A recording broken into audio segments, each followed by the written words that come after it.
With the Halloween season upon us, this season comes with Halloween movies, which usually are horror films. So I'm just going to say now for this video, I won't be talking about franchises like Ghostbusters, Halloween Town, and Scary Movie. The month has just started though, and a tradition I love to do is watching one full franchise every October alongside any new horror films to come out this month. This month, we're getting treated to a new Exorcist film, Season 3 of Chucky, and the long-awaited Five Nights at Freddy's movie. These are great movies and show to watch, but there's just something special about watching horror films at home. So it would be a disservice for me to not make this list of the biggest horror franchises to binge this October. So you guys can choose what to watch this month. So, welcome to Big Flick Energy, and let's start off with looking into these worlds. Now, some of these worlds also include theories of worlds being connected to each other, like my last two videos I made where I spoke about the DC Conjureverse and then about the Insidious Saw universe. I'll talk more about those to give some insight on these theories, but for the most part, this video will be more telling you the scope of these worlds and what projects are in them. I will also only be speaking on franchises with 3 or more projects in total, which sadly means The Shining and It, amongst others, will have to take a back seat for now. But no worries, because I have an idea for a Stephen King universe video planned out for the future. Also, I do want to say before I start this video, every single time that I mention Psycho, I'm talking about the full Psycho franchise, so all 4 Psycho movies, and I do include it in the imagery that I use for saying what the watch order should be for the worlds that I mention it, but I didn't know that there were actually Psycho sequels until after I finished recording all my audio for the video, and I completely edited it, so I would rather just edit this one clip in at the beginning rather than changing the entire video because it is a long one, so just wanted to put that out there.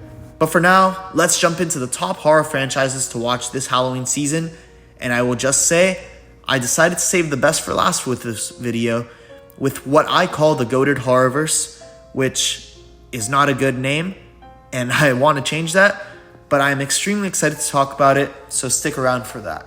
We start off with the Hannibal Universe. Surprisingly, this is a world with 6 projects in it, even though most people can only think of the Silence of the Lambs. But that film is one of 4 films in this world, with there also being 2 shows to go along with it. The Hannibal Universe, spanning films and TV shows, traces the twisted journey of Dr. Hannibal Lecter, a brilliant yet psychopathic psychiatrist. It begins with Hannibal Rising, which can be watched on Tubi, Pluto TV, Vudu, or Plex, revealing his traumatic origin story.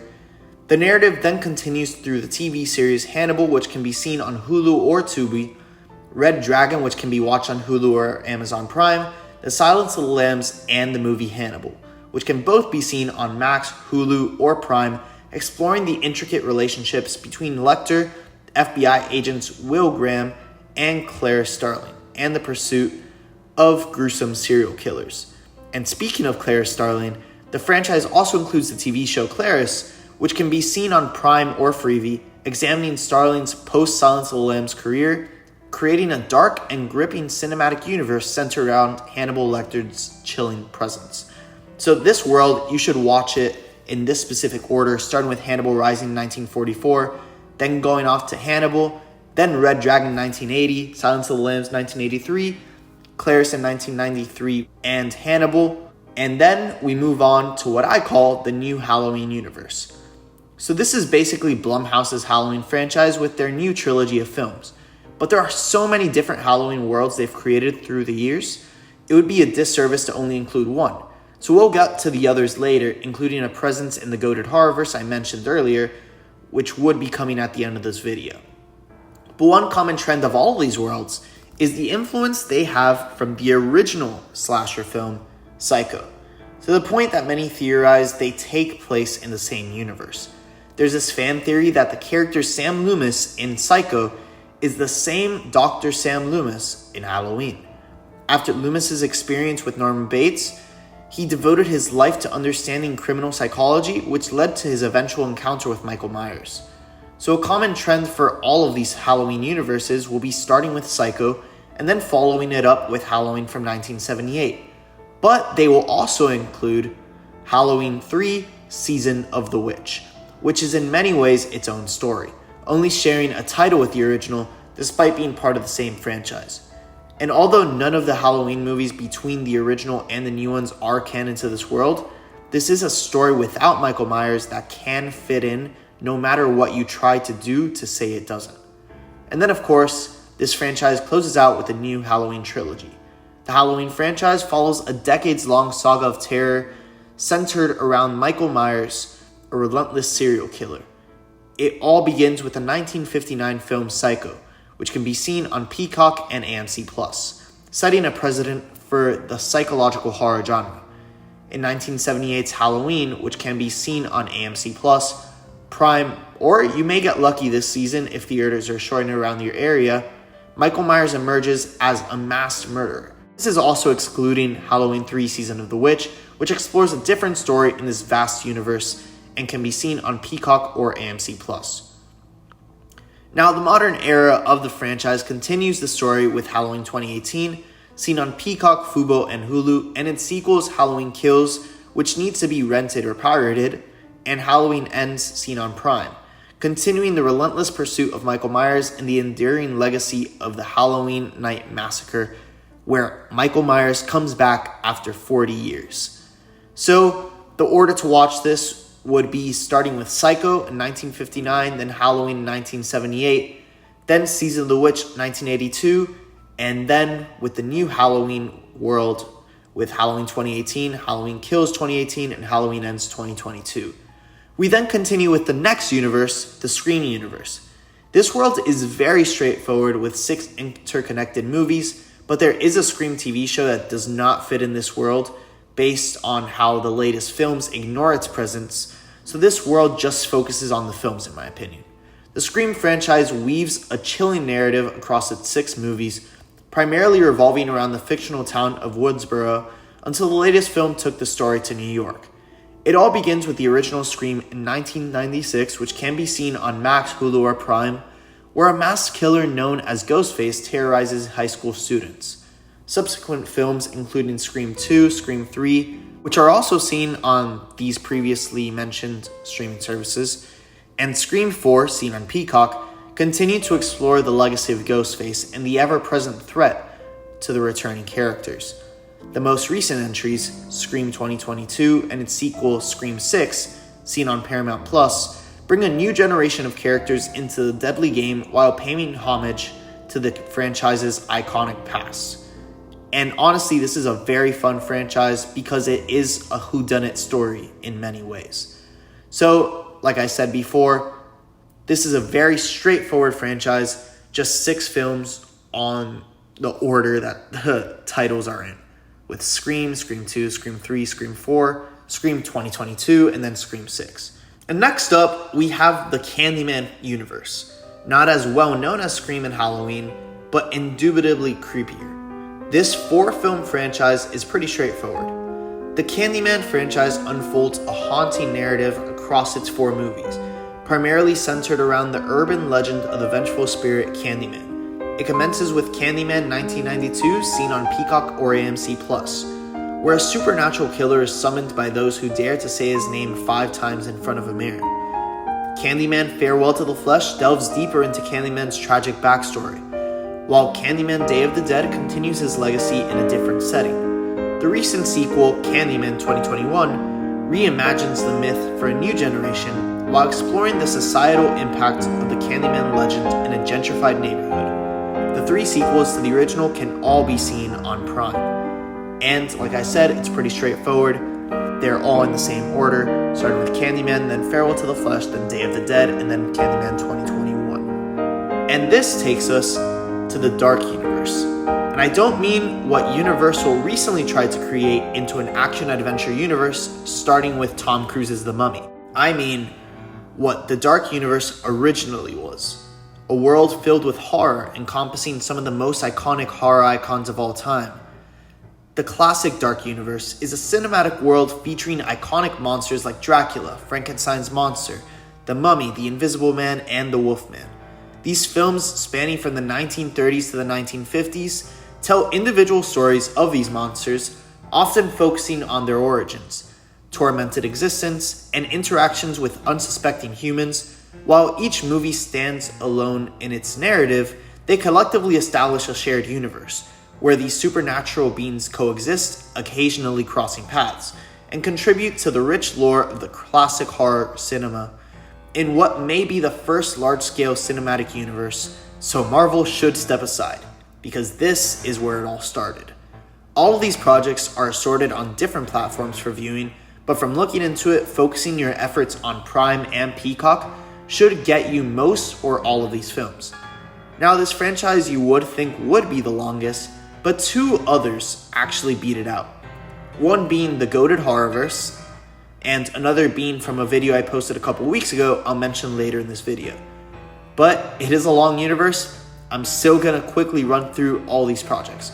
So start with Dracula, then Frankenstein, then The Mummy, then The Invisible Man, then The Bride of Frankenstein, then Werewolf of London, then Dracula's Daughter, then The Son of Frankenstein, then The Invisible Man Returns, then The Invisible Woman, then The Mummy's Hand, then The Wolfman, then The Ghost of Frankenstein, then The Mummy's Ghost, The Mummy's Tomb, Invisible Agent, The Phantom of the Opera, Frankenstein meets The Wolfman, Son of Dracula, House of Frankenstein, The Mummy's Curse, The Invisible Man's Revenge, House of Dracula, She-Wolf of London, Abbott and Costello meet Frankenstein, Abbott and Costello meet The Invisible Man, Creature from the Black Lagoon, Abbott and Costello meet The Mummy, Revenge of the Creature, and The Creature Walks Among Us. There is another dark universe, but it hasn't been built up enough yet to warrant a presence in this video, so that'll be its own video at a different time. But instead, we go off to the Exorcist Universe, which for now has 5 films, but with 2 new ones currently in development by the names of The Exorcist Deceiver and The Exorcist Retriever. The Exorcist franchise encompasses 5 films, beginning with the iconic original The Exorcist, which follows the harrowing possession of a young girl named Regan and the efforts to exorcise the demon within her. The sequel, The Exorcist II: The Heretic, delves deeper into the supernatural and Regan's connection to the demon Pazuzu. Both of these films can be found on Max. The Exorcist 3, which can apparently be found for free literally anywhere, including YouTube, explores the aftermath of the original exorcism. In recent years, the franchise has been expanded with The Exorcist Beginning and its alternate version, Dominion, prequel to The Exorcist, which can be found on Peacock, Vudu, Prime, or Freevee, in which both depict the early life of Father Lancaster Marin, the character from the original film. The latest installment, Exorcist Believer, continues the battle against demonic forces, adding a new chapter to the ongoing narrative of supernatural horror and exorcism. I haven't seen the new film yet, but it is out in theaters now and apparently plays as a legacy sequel to the original film. And this franchise can be watched in the order starting with Dominion, then it's pretty straightforward from there. Exorcist 1, 2, 3, and then the new films, The Exorcist Believer, which will eventually be followed by its 2 sequels. We can then follow this up with the Insidious Saw universe. I already created an entire video on this world, which you can find on my channel. The most recent film in this franchise is still out in theaters in the form of Saw X, which some are saying is the best film in this entire franchise. So I recommend watching that video, but with that, we can do a quick jump over to the Poltergeist Universe, which is a pretty straightforward trilogy. The Poltergeist franchise revolves around supernatural phenomena and hauntings that plague the Freeling family across 3 films. It starts with Poltergeist, which can be found on Max or Philo, where the Freelings' suburban home becomes a battleground for malevolent spirits, leading to the abduction of their youngest daughter into the spirit world. Poltergeist 2, The Other Side, explores the family's continuing struggle as they face a new threat tied to an evil cult. And then Poltergeist 3 takes the terror to a high-rise building in Chicago where the youngest daughter, Carol Ann, encounters vengeful spirits once again, concluding the trilogy's eerie tale of supernatural forces, where these 2 last films in the trilogy can be found on Hulu or Prime. And like I said, very straightforward, just Poltergeist 1, 2, and 3 in that order to watch. Next up, we have the Blair Witch Universe, another trilogy of sorts, but less straightforward than Poltergeist, with what started as a found footage horror film, where some fans went into the film not even knowing if it was based on true events or not. Out came a trilogy, and I really recommend you look into that. it's really cool how some people didn't know if it was real or not. So it was a very interesting marketing tactic that they used. But let's continue. So the Blair Witch franchise is built around the enigmatic legend of the Blair Witch and the found footage style of storytelling. It begins with Curse of the Blair Witch, a documentary that sets the stage for the mystery surrounding a group of filmmakers who disappeared while investigating the witch's legend and can be found on Tubi or Vudu.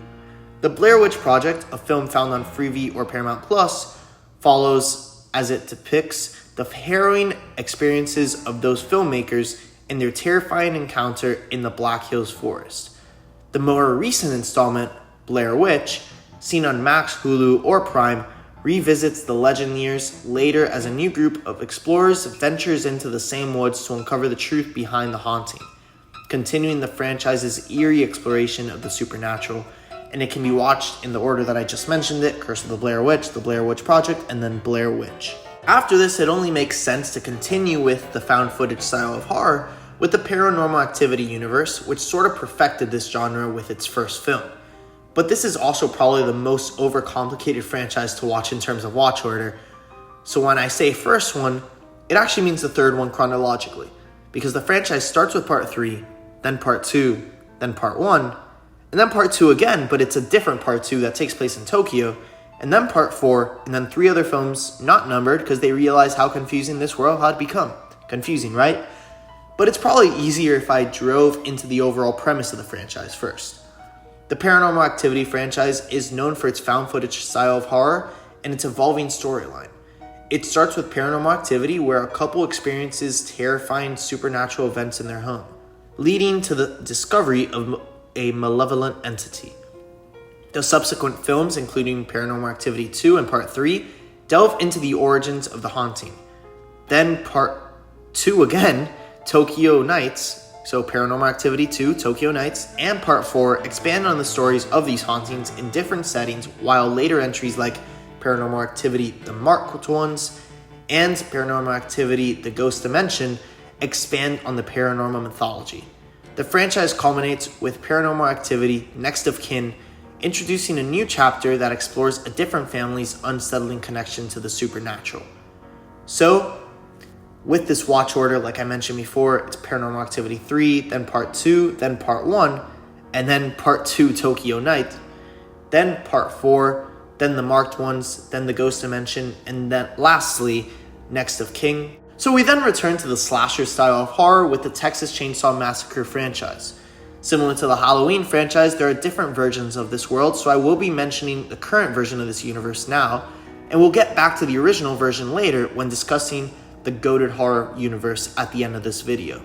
A trilogy of sorts, this franchise has a prequel, the original, and the requel, which make it a pretty interesting watch. Also, a requel is a reboot sequel, which pretty much just means it is part of the franchise, but they're not really referencing much of what happened before.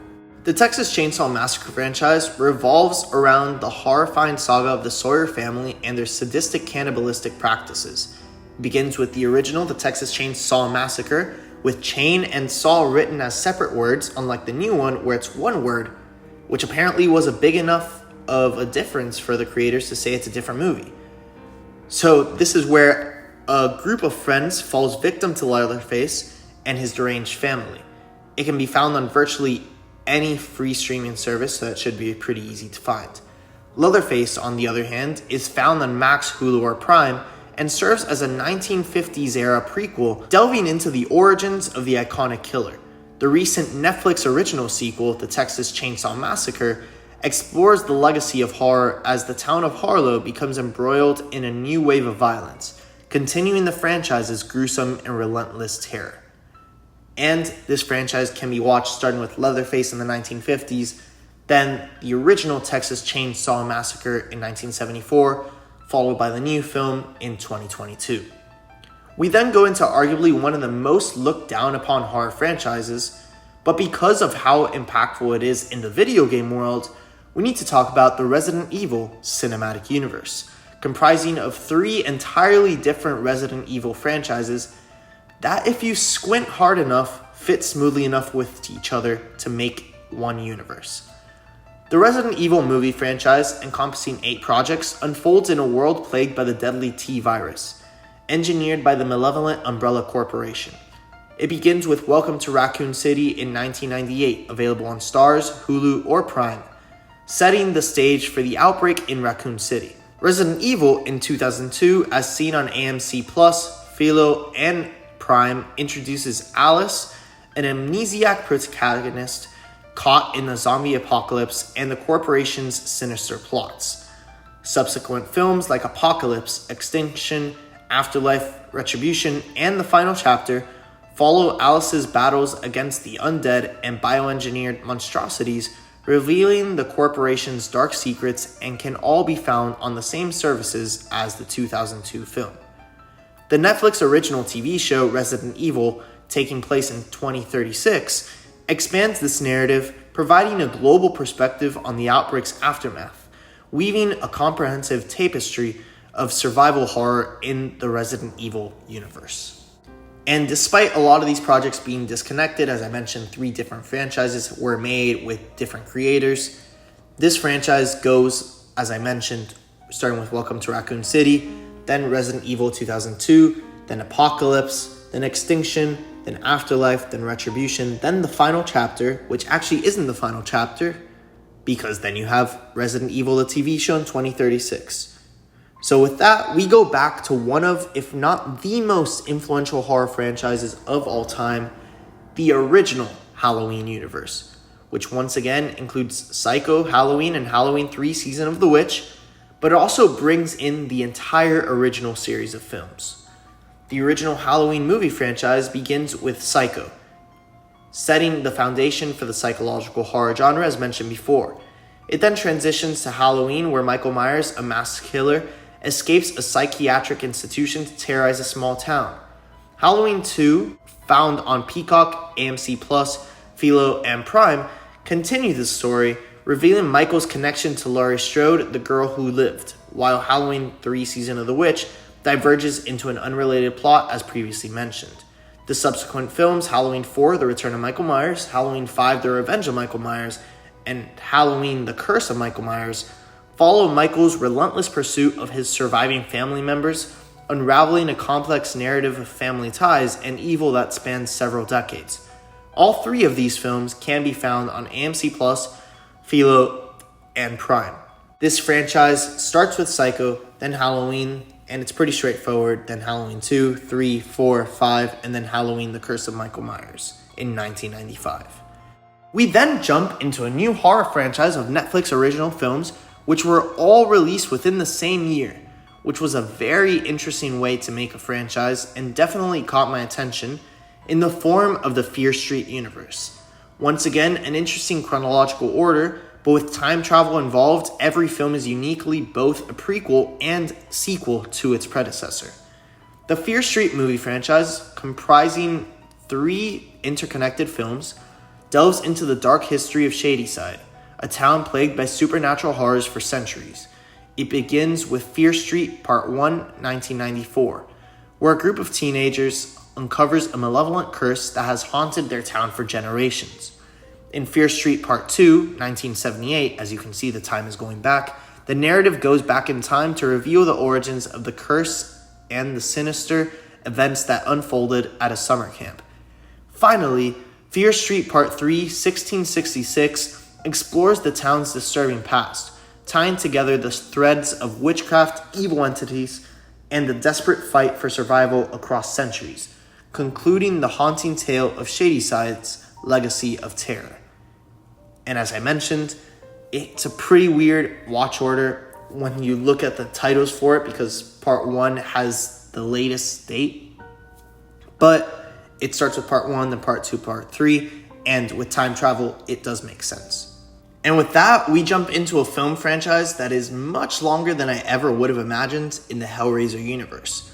While the Hellraiser franchise in and of itself has 11 films, there are theories stating the film Event Horizon takes place in the same world. The amount of theories online about these films being connected is ridiculous and actually makes a lot of sense. There are so many connections brought up between the two that could be a video on its own. So for now, I'll just mention that this theory suggests a connection between the lament configuration, the puzzle box from Hellraiser, and the experimental ship's gravity drive in Event Horizon, where the same demons from Hellraiser are the ones in Event Horizon, just in an updated setting. The original Hellraiser movie franchise weaves an overarching storyline across its 12 films, centered on the malevolent forces of the Cenobites and the lament configuration puzzle box. It all begins with Hellraiser 1997, where the puzzle box opens a gateway to a sadistic dimension ruled by the Cenobites, beings who thrive on pleasure and pain. Subsequent films like Hellbound, Hellraiser 2, and Hellraiser 3, Hell on Earth explore the consequences of meddling with this infernal puzzle, while Hellraiser Bloodline delves into its origin. The franchise further examines the intersection of human desire and demonic torment, continuing the unsettling narrative of Cenobites and their unholy quest for souls. Most of these films can be found on Pluto, Tubi, AMC Plus, Prime, or Philo, with Hellraiser 2022 being a reboot of sorts that can still fit in this world, but it is a Hulu original film, and Event Horizon can be found on Showtime or Hulu. And for this franchise, the watch order would be Hellraiser, Hellbound, Hellraiser 2, Hellraiser 3, Hell on Earth, then Hellraiser Bloodline, then Inferno, then Hellseeker, then Deader, then Hellworld, then Revelations, then Judgment, then Hellraiser 2022, and finally Event Horizon in 2040. This then takes us to arguably the best of these worlds to come out in the last couple of years with the Aster Cinematic Universe, comprising of films by star filmmaker Ari Aster, with 3 disconnected but apparently universally linked films in Hereditary, Midsommar, and Beau is Afraid. Now, is this a theory? In a way. But I would rather tell you what Aster himself said about his films, Hereditary and Midsommar, being connected. Aster told website Fandango, "There's no payment involved, but I would say that the film is something of a companion to Hereditary, although the similarities didn't really occur to me until we were on set," and he was speaking on behalf of Midsommar when he said this. So while it isn't a universe in the same way as Halloween or Fear Street is, these films can be viewed together, and there aren't any plot holes created by doing this either. Same goes with Beau is Afraid, which was looked down upon by many fans because for one, it's less of a horror film, and for two, because it just wasn't as good. However, it can still be viewed together, where this is a world more interconnected through theming than it is interconnected through storylines. Both Hereditary, which is found in Max, Hulu, or Prime, and Midsommar, which is found on Fubo or pirating, directed by Ari Aster, delve into the psychological horror of family and community. In Hereditary, the Graham family grapples with a disturbing legacy and the impact of trauma within their bloodline, ultimately tearing them apart. Meanwhile, in Midsommar, the protagonist faces the eerie rituals of a seemingly idyllic community, exploring themes of belonging and the sinister aspects of group dynamics. Both films masterfully navigate the unsettling intersection of personal and communal horrors. Beau is Afraid, which can be found on pirating, it's nowhere else, so I guess you gotta go there, ties in with family history of mental instability and what that builds up to.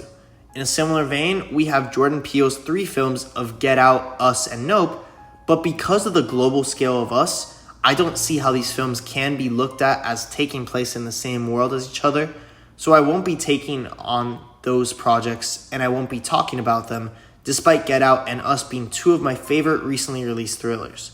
You can still watch Jordan Peele films together if you want, but just know it's illogical to see them as one world without making up fan fictions in between films to make things make more sense. So for the Aster Cinematic Universe, starts with Hereditary, then Midsommar, and then Beau is Afraid, which is pretty weird for the timeline because it does go into the past in different segments, but for now I just left it there. Next, we have the DC Conjuring Universe, which was a video in and of itself I made a couple weeks back that I had a lot of fun making because of the release of The Nun 2, so I highly recommend you watch that video. Because it encompasses 2 such expansive worlds and blends them into one, this is one of the 2 franchises to be longer than the classic Dark Universe, with the other being the goated Horrorverse, which is coming very shortly. But before we get there, I'll bring up two lesser known horror franchises. And with that, we start with the Tremors Universe, which once again has a very strange watch order, but also has some pretty interesting theories which expand this world, and these are in the forms of the films The Thing and Slither. James Gunn, director of the Guardians of the Galaxy films and new head of the DC Universe, created his film Slither in 2006 and took inspiration from Tremors, a franchise that he provided an Easter egg of in Slither. One of the main characters in Tremors goes by the name Earl Bassett, and to pay his respects, Gunn named a school in Slither the Earl Bassett Community School. And when it comes to The Thing and Slither, both contain parasites that devolve humans into disgusting fleshy masses and share some thematic similarities. Incidentally, they also share one key narrative point. They both contain R.J. McReady in a similar vein to Earl Bassett with Tremors as a community school, but in this situation as a funeral home. And then that also ties into the 2012 prequel to The Thing called, well, The Thing. All men and women created by you know the thing. Very creative, I know. In this interconnected horror franchise, Tremors, The Thing, and Slither explore various facets of terror. It all begins with Tremors, which I guess actually starts with Tremors 4, The Legend Begins in 1889, where a desert town faces giant underground creatures, setting the stage for the horrors that follow. Most, if not all, of the Tremors films can be found on AMC Plus or Philo. The Thing from 1982 and its prequel The Thing delve into the sinister world of alien shapeshifters, unveiling the nightmarish consequences of their presence, and they can both be found on Peacock or Philo, with 1982 also available on AMC Plus, and the prequel also available on Prime. And then Slither, as seen on Peacock, takes a different angle, focusing on its small town struggle against parasitic aliens, further enriching this shared universe of creature features and body horror. And like I mentioned, it is a weird watch order for this universe, but it starts with Tremors 4, The Legend Begins in 1889, then The Thing, the prequel, then The Thing 1982, then Tremors 1989, then Tremors 2 Aftershocks, Tremors 3 Back to Perfection, Tremors the series, so they made a TV series for this world, then Slither, then Tremors 5 Bloodlines, and finally Tremors 6 A Cold Day in Hell, which came out in 2018. This then takes us into the Final Destination universe, in which chronologically the first film is Final Destination 5 and the fifth film is The Final Destination, even though a new movie is in development now. But there are 6 films in this universe, including the in development movie. The Final Destination franchise follows a dark narrative centered around a group of individuals who miraculously escape a preordained death, but soon become victims of a relentless force known as death itself.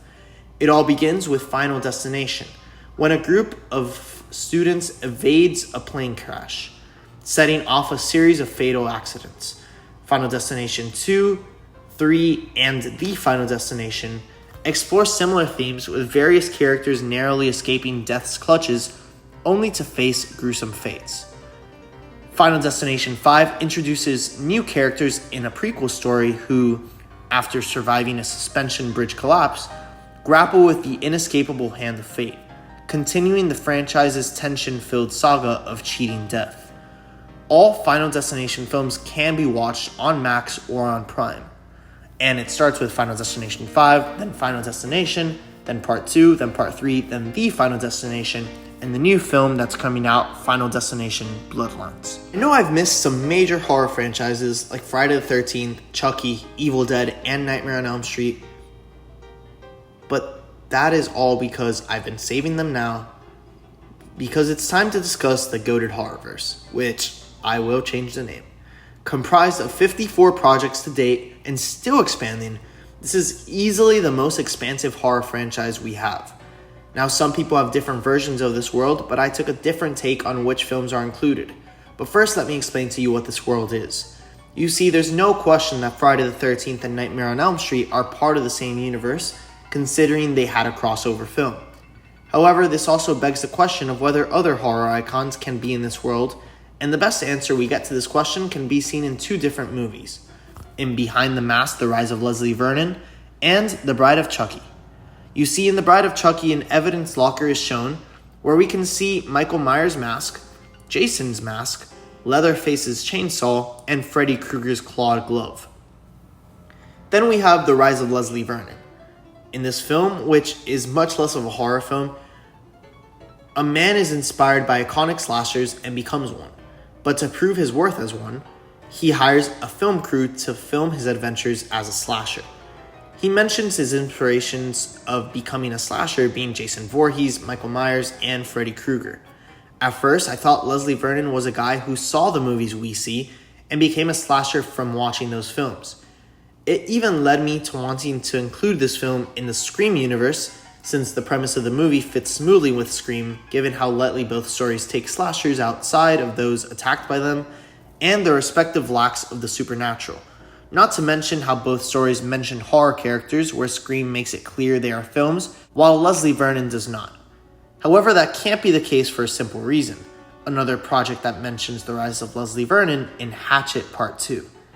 Now, this probably sounds like it adds nothing to this world until you realize it actually locks the reference.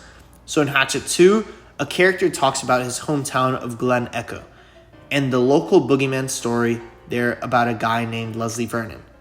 Now, where is this reference locked? Well, Hatchet connects with Friday the 13th. As a slasher or monster of Hatchet is Victor Crowley, and a character asks whether Crowley is like Jason Voorhees. So this sets up a massive world where most things are interconnected through some unique references, mostly to Friday the 13th. It's expansive, but we're not done just yet, because Friday the 13th and Hatchet each expand this world a little bit more. To start with Hatchet, there is another film in this world in the form of Frozen. No, not that Frozen. This Frozen from 2010. While more of a situational thriller and not being similar to Hatchet at all, Hatchet 2 had an appearance by one of the Frozen characters on TV discussing a lawsuit she is filing because of the events of the film Frozen. So this makes it pretty obvious that despite being so different, they are connected in some ways, which adds Frozen to this expansive universe as well. And on the end of Friday the 13th, this film has a huge connection to the Evil Dead franchise in the film Jason Goes to Hell, where we see the Necronomicon, the book relevant to the entire Evil Dead franchise. This book has the exact same design as it does in the Evil Dead films. Not just that, but while many horror films show the Necronomicon, from my research, only 2 use the same design as Evil Dead does in the forms of Friday the 13th and Pumpkinhead, which means we can also add Evil Dead and Pumpkinhead into this world. And for Evil Dead, they even open up the Necronomicon in Friday the 13th, and we see that it is the exact same book, because it actually is the exact same prop that they used in both films. Now, there is also another Easter egg to another horror franchise in the form of Creepshow, where we see the notorious crate from the first Creepshow film show up in Jason Goes to Hell.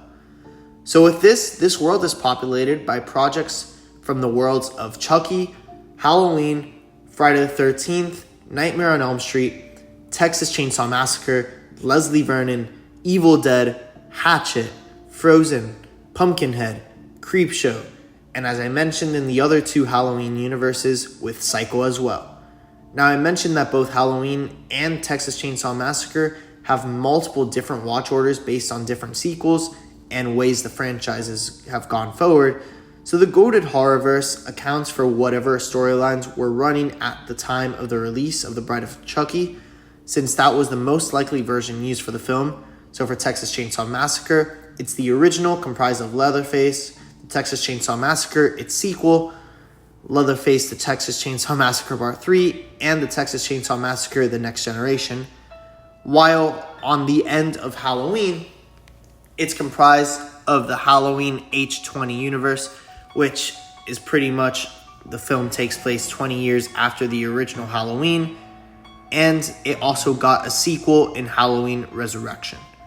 So there is so much more to discuss for the goated Horrorverse, like the overall watch order and just expanding on all the connections and actually the story and how it interconnects through each film.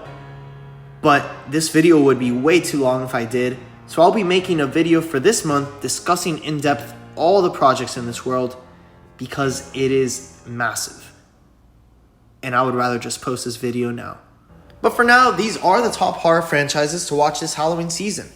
I, for one, will be watching the goated Horrorverse, which, like I mentioned multiple times, I will be changing the name of. But you guys can watch any of these worlds, and you can choose any of these worlds to check out, and I'm sure you'll have a blast with most of them. For now, though, thank you for watching my video.